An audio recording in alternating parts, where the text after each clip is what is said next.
తాకట్లో ఉన్న మీ బంగారాన్ని విడిపించి ఆ రోజు ఆన్లైన్ రేటుకి కొంటాం. Sharma gold company. ఈయన పొలంలో వరి నాట్లు వేస్తాడు, కలుపు తీస్తాడు, చెట్లు ఎక్కుతాడు, బావిలోకి దిగి శుభ్రం కూడా చేస్తాడు. పగలు రాత్రి అనే తేడా లేకుండా ఊరంతా తిరగలడు. ఏంటి ఇవన్నీ అందరూ చేస్తారు కదా అని అనుకుంటున్నారా?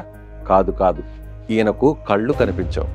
చిన్నతనంలోనే చూపు కోల్పోయాడు. అయినప్పటికీ అన్ని పనులు తానే చేసుకుంటాడు. కళ్ళు కనిపించకపోయినా సమాజంపై ఆధారపడకుండా తన పనులు తనే చేసుకుంటూ ఇతరులకు సాయం చేస్తూ అందరి చేత బళ అనిపించుకుంటున్న ఈ 75 ఏళ్ల వృద్ధుడు అందరికీ ఇప్పుడు ఆదర్శంగా మారాడు. ఇది కేవలం ఒక అంధుడి కథ కాదు, శారీరక లోపాలు ఆత్మస్థైర్యాన్ని అడ్డుకోలేవని నిరూపించిన ఓ ఆదర్శ కథ. నీకు ఎన్ని సంవత్సరాలు? 70 దాటి లోపలేదు. 70 దాటేస్తుంది. మరి 70 దాటుతున్నా కళ్ళు కనబడట్లేదు. ఈ పొలంలో నీ పనులు గట్టి ఎలా చేస్తున్నావు? భగవంతుడు వీడికి కనబడదురా, వీడికి శక్తి ఇవ్వని భగవంతుడి ఇచ్చిన శక్తి మనలో చేయటం ఉంది. భగవంతుడు ఇచ్చిన శక్తి. మరి భగవంతుడు ఇప్పుడు ఇంట్లో కూర్చొని రెస్ట్ చేసుకుని పిల్లలు ఎవరు చేస్తారు కదా, నీకెందుకు? కాపురం అయిపోగా నువ్వు గెంజిపోయి మంచి పోయిరా అంటుంది. నువ్వు ఎవరు మాట్లాడరు, కోడళ్ళు గట్ట మాట్లాడరు. అయితే ఇక్కడ నువ్వు ఏ పనులు చేయగలవు? ఇక్కడ మిరప ఉడుస్తామనుకో, మా ఇద్దరిమే గుప్పు తవ్వుకుంటాం. మిరప మొక్క తప్పించి నేను తవ్వగలను. మొక్క తప్పించి తవ్వగలను. మరి నీకు ఎలాగ అంచనా ఎలా తెలుస్తుంది? మరి చదువుతాను గడ్డి ఇలా తవ్వి తీసేయడమే. మరి పక్కనే మరొకటి ఉంటుంది చచ్చిపోదా? మరి మనకు చెయ్యాలి కదా, 10 చెయ్యి తిప్పుతాను కదా నేనుగా భూమి మాట గడికి ఎత్తాలి కానీ తవ్వేస్తాను. మరి నీ చేతికి దెబ్బలు గట్టి తగలవా? ఆ భగవంతుడు తగలనివ్వదు. భగవంతుడు తగలనివ్వడా? ఆయన బాల్యం అందరిలాగే ఆటపాటలతో సాగింది. కానీ 10 ఏళ్ల వయసులోనే అనుకోని ప్రమాదం వల్ల ఓ కర్ర కంటికి తగిలింది. ఆ సంఘటన ఆయన జీవితాన్ని శాశ్వతంగా మార్చేసింది. అప్పట్లో నేటి ఆధునిక వైద్య సౌకర్యాలు లేవు కాబట్టి కంటికి తగిలిన గాయాన్ని నయం చేయడానికి వైద్యులు హాస్పిటల్కి తీసుకెళ్లాలని సూచించిన పేదరికం అడ్డు నిలిచింది.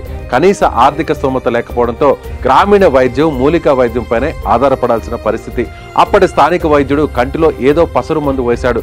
ఆ పసరు మందు ఫలితంగా గాయపడిన కన్ను పూర్తిగా కన్ను చూపు పోయేలా చేసింది. చీకటి ఆయన జీవితంలోకి నెమ్మదిగా అడుగుపెట్టింది. ఆ సంఘటన జరిగిన సుమారు 1 సంవత్సరం కాలంలో విధి మరోసారి పగబట్టినట్టు రెండో కన్ను కూడా కుళ్ళిపోయింది. దాంతో రెండో కనుచూపును కూడా శాశ్వతంగా కోల్పోయాడు. ఒక 50 సంవత్సరాల క్రితము, అంటే చిన్న వయసులోనే పిల్లలతో ఆడుతూ ఈ బిల్లాటని ఆడేటప్పుడు ఒక కన్ను పోయింది సార్. అప్పుడులో ఈ డాక్టర్ల వైద్యం అనేది లేని మూలన ఆ రెండో కన్ను కూడా కుళ్ళిపోయిందండి. ఆ కుళ్ళిపోయిన తర్వాత అప్పుడు నుంచి ఆ కన్నులవే 2 కళ్ళు పూర్తిగా కనిపించవండి. కనిపించకపోయినా సరే వాళ్ళకి 2 మగపిల్లలండి, చిన్న పిల్లలు.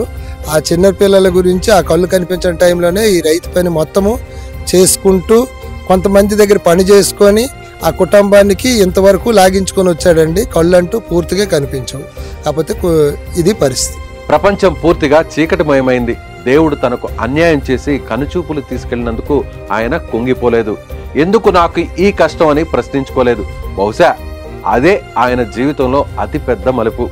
ఆత్మస్థైర్యాన్ని కోల్పోకుండా అజేయమైన మనోధైర్యంతో ముందుకు అడుగులు వేశాడు. ఆ చీకటిని సవాలుగా తీసుకొని తన బలహీనతను, తన ఆపదని నిరూపించుకోవాలని దృఢంగా నిశ్చయించుకున్నాడు. కనుచూపు లేకపోయినా ఇంట్లో పనులన్నీ స్వయంగా చేసుకునేవాడు. ఎవరిపైనా ఆధారపడకుండా జీవనం సాగించడం మొదలుపెట్టాడు. ఊరిలో ఎవరికి ఏ సహాయం కావాలన్నా ముందుండేవాడు. ఆయన నిస్వార్థ సేవ, ఆత్మవిశ్వాసం గ్రామస్తులందరికీ ఆదర్శంగా నిలిచింది. అందరి మన్ననలు పొంది ఊరు మెచ్చిన వ్యక్తిగా పేరు తెచ్చుకున్నాడు.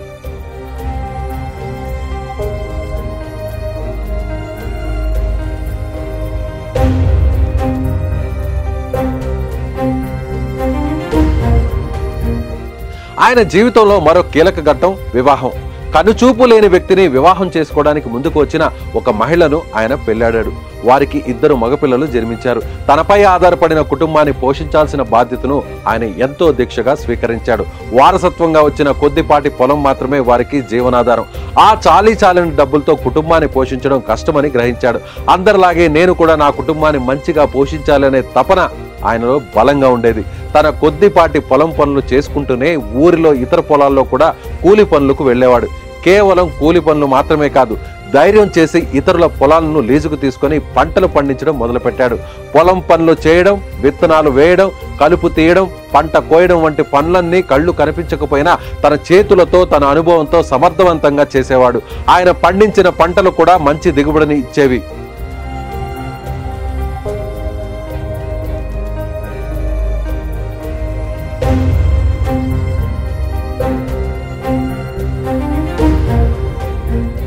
ఈ చిన్నపాటి ఆదాయంతో తన పిల్లలను, భార్యను కంటికి రెప్పలా చూసుకున్నాడు. ఏ లోటు రాకుండా చూసుకున్నాడు. కనుచూపు లేని వ్యక్తి ఇంతటి సంకల్పంతో, శ్రమశక్తితో కుటుంబాన్ని పోషించడం గ్రామస్తులను, బంధువులను ఆశ్చర్యపరిచింది. ఆయన జీవితం ఆదర్శనీయమని ప్రశంసించారు. ఆయన పిల్లలు పెరిగి పెద్దయ్యారు. వారందరికీ వివాహాలు చేసి వారి జీవితాలను స్థిరపరిచాడు. అప్పటికి ఆయన వయసు 70 సంవత్సరాలు పైబడింది. వృద్ధాప్యం, పైగా కనుచూపు లేని జీవితం, తన పిల్లల వివాహాలు కూడా అయ్యాయి కాబట్టి శేష జీవితాన్ని సుఖంగా ఇంట్లో గడపాలని ఆయన కలలు కన్నాడు. కానీ విధి మరోసారి పగబట్టినట్టు ఆయన జీవితాన్ని ఊహించని మలుపుకు తిప్పింది. దురదృష్టవశాత్తు ఆయన కుమారులు తనను ఇంటి వద్ద నుంచి పంపించేశారు. నిస్సహాయ స్థితిలో ఆ వృద్ధుడు మరోసారి ఒంటరిగా మారాడు. ఈ 75 ఏళ్ల వయసులో కనుచూపు లేని ఆ వృద్ధుడు తన కొడుకుల చేత ఇంటి నుంచి వెలివేయబడిన ఆయన ఆత్మస్థైర్యం మాత్రం చెక్కు చెదరలేదు. కురుడు గ్రామం ఆయన శ్రమకు, సంకల్పానికి నిదర్శనం. ఆయన కథ శారీరక లోపాలు, కష్టాలు, ఆఖరికి ఆప్తుల ద్రోహం కూడా ఒక మనిషి ఆత్మవిశ్వాసాన్ని, జీవన పోరాట స్ఫూర్తిని చంపలేవని చాటి చెబుతుంది.